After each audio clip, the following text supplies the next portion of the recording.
दोस्तों, वारों के बारे में हम सभी जानते हैं, जैसे रविवार, सोमवार, मंगलवार, बुधवार, गुरुवार, शुक्रवार, शनिवार और फिर रविवार। ये मुख्यतः 7 वार होते हैं। लेकिन इन वारों के कर्मों को हमारे ज्योतिषियों ने कैसे निर्धारित किया है, ये आप नहीं जानते हैं। तो दोस्तों, मैं इस जानकारी को लेकर के आज आपके सामने उपस्थित हुआ हूँ। नमस्ते दोस्तों, मैं motivational speaker and astrologer Mohan Purohit अपने YouTube चैनल पर आपका स्वागत करता हूँ। दोस्तों, वारों के कर्म को जानने से पहले हमें ये जानना ज़रूरी है कि वार किसे कहते हैं। तो एक सूर्योदय के बाद जब दूसरे दिन का सूर्योदय होता है, तब उसके बीच का जो समय होता है उसे हम वार कहते हैं। यानी कि आज सुबह 5 बजे सूर्योदय हुआ है, जब कल 5 बजे फिर सूर्योदय होगा, जो इसके जो बीच का समय है उसको हम वार कहते हैं। दोस्तों, संस्कृत में दिन और रात को अहोरात्र कहते हैं। दिन और रात को अहोरात्र कहते हैं। अहोरात्र संस्कृत के अंदर दिन और रात को अहोरात्र कहते हैं। अहो से हो और रात्र से रात शब्द दोनों मिला करके एक होरा शब्द बना है। दोस्तों, अंग्रेजी का जो आवर शब्द है वो इसी होरा शब्द से निकला है। अब एक दिन और रात्रि में कितने होरा होते हैं? 24 होरा होते हैं। एक दिन और रात के अंदर 24 होरा होती हैं। अब हम दोस्तों जान लेते हैं कि वार कितने होते हैं। वार कितने होते हैं? दोस्तों, हम सब जानते हैं कि वार 7 होते हैं, लेकिन ये वार के आधार पर पड़ा है। अब आपके मन में ये सवाल तो उठता होगा कि जब ग्रह 9 हैं तो फिर वार 7 क्यों हैं? तो मैं आपको समझा देता हूँ कि राहु और केतु हैं, उसको हम नहीं लिए हैं, वारों के अंदर उसको शामिल नहीं किए। तो उसका क्या कारण है वो आपको मैं समझा देता हूँ। तो दोस्तों, सौर मंडल में ये हमारा सूर्य तारा है। सूर्य एक तारा है, ग्रह नहीं है, क्योंकि ग्रह वो होते हैं जो किसी के चारों तरफ चक्कर निकालते हैं। तो सूर्य स्थिर है और सूर्य के चारों तरफ जो भी ग्रह हैं वो सूर्य के चारों तरफ चक्कर निकालते हैं। अब सौर मंडल में ये हमारा सूर्य तारा है और सूर्य के चारों तरफ हमारी पृथ्वी है, वो चक्कर निकालती हैं। सूर्य के चारों तरफ हमारी पृथ्वी चक्कर निकालती है। ये सूर्य और ये होगी हमारी पृथ्वी। सूर्य के चारों तरफ हमारी पृथ्वी है, वो चक्कर निकालती हैं। अब पृथ्वी के चारों तरफ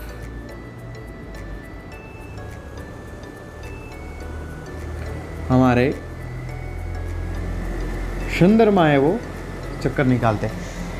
सूर्य स्थिर ग्रह हैं और सूर्य के चारों तरफ सभी ग्रह हैं जो भी वो सूर्य के चारों तरफ चक्कर निकालते हैं।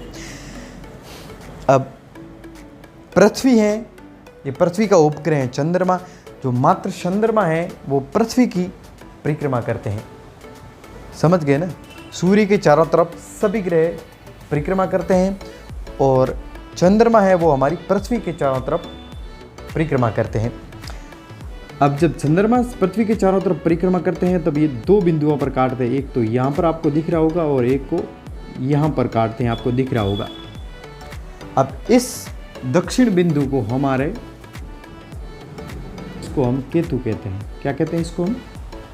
केतु। और इस साइड जो बिंदु कट होता है इसको हम कहते हैं राहु। इसको हम क्या कहते हैं? राहु ग्रह। ये उत्तर साइड होगी, उत्तर दिशा में, और ये होगी दक्षिण दिशा में।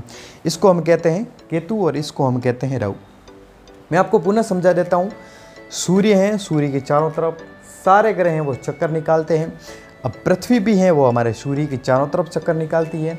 और चंद्रमा है जो पृथ्वी के चारों तरफ परिक्रमा करते हैं।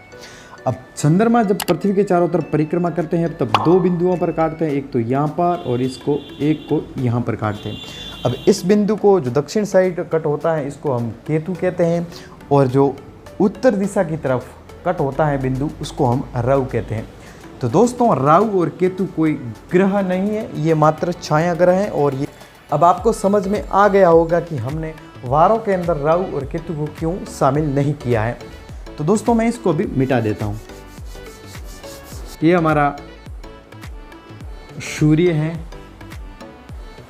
सूर्य के बाद जो सूर्य के चारों तरफ चक्कर लगाने वाला ग्रह है सूर्य के नज़दीक,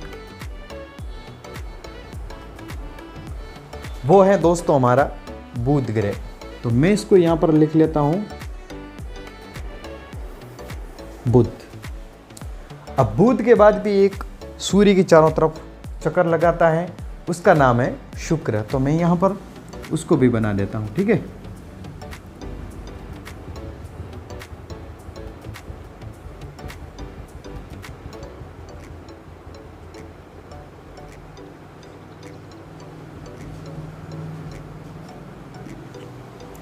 बुध के बाद दोस्तों आया है शुक्र, और शुक्र के बाद में आती है हमारी पृथ्वी। तो मैं उसको भी यहाँ पर लिख लेता हूँ। पृथ्वी भी हमारी पृथ्वी है, वो भी हमारे सूर्य के चारों तरफ चक्कर निकालती है। यह है हमारी पृथ्वी। अब दोस्तों पृथ्वी के चारों ओर, जैसे ये पृथ्वी है, इसके चारों ओर भी चंद्रमा चक्कर निकालते हैं। तो मैं यहाँ पर इसको चंद्रमा को भी लिख लेता हूँ, ठीक है। यहाँ पर हो जाएंगे हमारे चंद्रमा, ठीक है। अब उसके बाद एक और ग्रह आते हैं जो हमारे सूर्य के चारों ओर परिक्रमा करते हैं,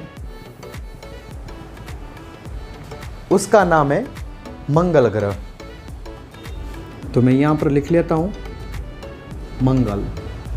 मंगल के बाद हमारे सूर्य के चारों ओर जो चक्कर लगाता है वो है हमारा बृहस्पति।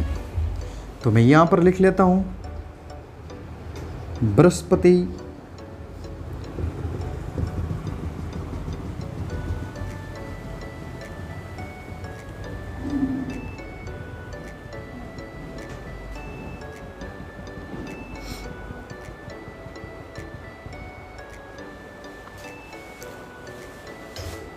ये है दोस्तों सूर्य। अब बृहस्पति के बाद भी एक ग्रह आता है, उसका नाम है शनि, जो कि हमारे सूर्य के चारों ओर परिक्रमा करता है।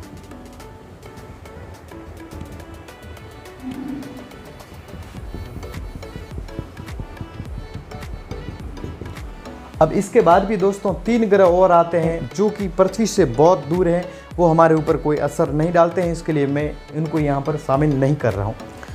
अब तक हमने जाना कि दोस्तों ये हमारा सूर्य है, सूर्य के चारों तरफ ये बुध हैं, जो सबसे नज़दीक हैं वो बुध हैं, वो चक्कर निकालते हैं। और उसके बाद में है वो शुक्र परिक्रमा करते हैं सूर्य की। उसके बाद में हमारी पृथ्वी भी हैं जो सूर्य की परिक्रमा करते हैं, और पृथ्वी की जो परिक्रमा करते हैं वो हमारे चंद्रमा है।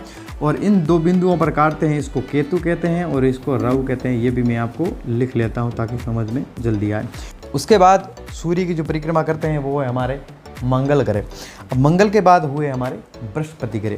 बृहस्पति के बाद हमारे हुए शनि ग्रह, यानी कि सूर्य से सबसे दूरी पे ग्रह है, सबसे दूर ग्रह हैं वो है हमारे शनि। उसके बाद थोड़े नज़दीक ग्रह हैं वो है हमारे बृहस्पति। सूर्य से थोड़े और नज़दीक ग्रह हैं वो है हमारे मंगल, और सूर्य से थोड़े और नज़दीक ग्रह हैं वो है हमारी पृथ्वी। अब सूर्य से और नज़दीक ग्रह हैं वो है हमारे शुक्र, और सूर्य का सबसे ज़्यादा नज़दीक ग्रह हैं वो है हमारे बुध ग्रह।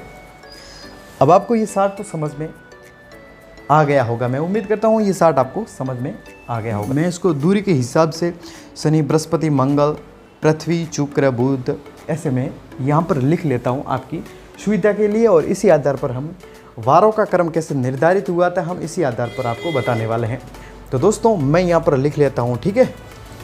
सर्वप्रथम दोस्तों हमारी पृथ्वी से जो नज़दीक ग्रह है मैं उसको लिख लेता हूँ। तो पृथ्वी से सबसे ज़्यादा नज़दीक ग्रह है वो है हमारा चंद्रमा। पृथ्वी से सबसे ज़्यादा नज़दीक ग्रह है वो है हमारा चंद्रमा। उसके बाद में दोस्तों दूसरे नंबर पे जो ग्रह आते हैं वो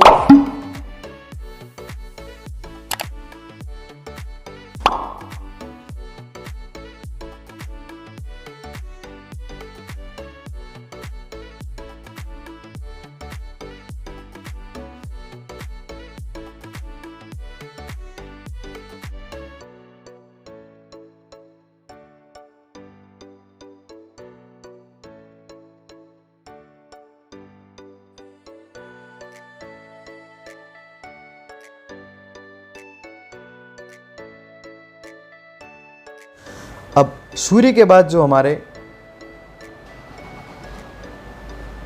दूरस्थ ग्रह हैं वो है हमारे मंगल। तो 5वें नंबर पे मैं लिख लेता हूं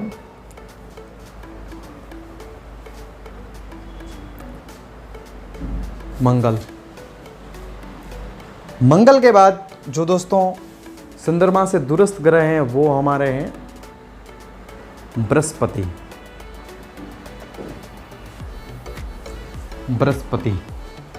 और बृहस्पति के बाद जो हमारे दूरस्थ ग्रह हैं वो है हमारे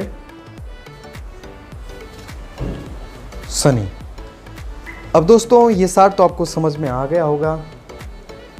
हमारे पृथ्वी से सबसे ज़्यादा नज़दीक हैं वो है हमारे चंद्रमा।